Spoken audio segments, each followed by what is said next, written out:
Chris, tell us about the alien. I guess that you're referring to in my book. I talk about the chapter about knowledge. I start by asking, like, what do you know? What do we know? And the point I make is that we know a lot of stuff. And the link to the alien is, I imagine, what would it be like if you had to explain everything that you knew to an alien from another planet? And the point is to highlight the distinction between theories of intelligence that focus on thinking and those that focus on knowing. Because those that focus on thinking have very often overlooked exactly how much we know. And the rise of machine learning and the deep learning revolution as the dominant paradigm for AI research has been fueled, obviously it's been fueled by data, but implicitly by a premise, which is that knowing is as or more important than thinking when it comes to building intelligent systems. So how do we, because neural networks were really revolutionary because rather than thinking, they learned how to ground and represent the knowledge in the world. How does that work?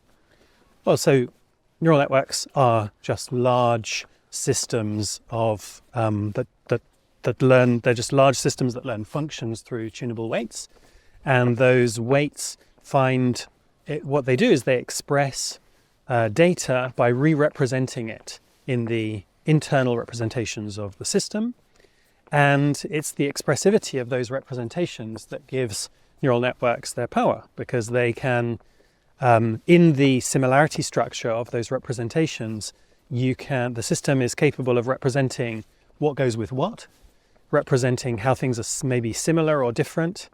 And when I say things, I don't just mean objects, birds and buildings and people, but also abstractions. So representations of the relations between items, between people, between places, that then can be used as building blocks for really complex forms of inference and computation. And you said in the book that the theoretical information capacity of our brains is potentially 2 to the power of n, but with the Hebbian learning likely significantly lower than that, but still very big. So it's not so much a capacity problem, it's a representation problem. And you gave an example of someone with a weird brain condition where they had a photographic memory, but they lost the ability to learn these kind of categories, groupings, abstractions. Could you talk to that? Yeah, so the point is to illustrate that, it's not the overall volume of knowledge that is important, it's how it's structured. So hypermnesics, who are individuals who have exceptional memory, often experience it as a kind of debilitating condition because the lack of structure in their memory precludes them from using it in useful ways. So this particular individual could remember everything that ever happened to her, but she wasn't any better at passing exams or understanding the world than you or I were. Interesting. And just finally, on abstractions, how does our brain learn abstraction? Well, if I knew that, then probably I wouldn't be walking around here with you. Well, maybe I would. I don't know. We don't know.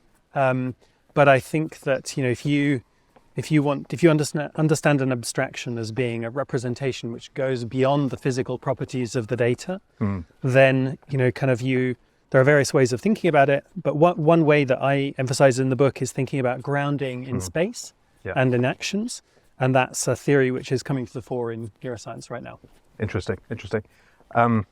Chris, it's been an absolute pleasure. Thank you so much. Thank you so much.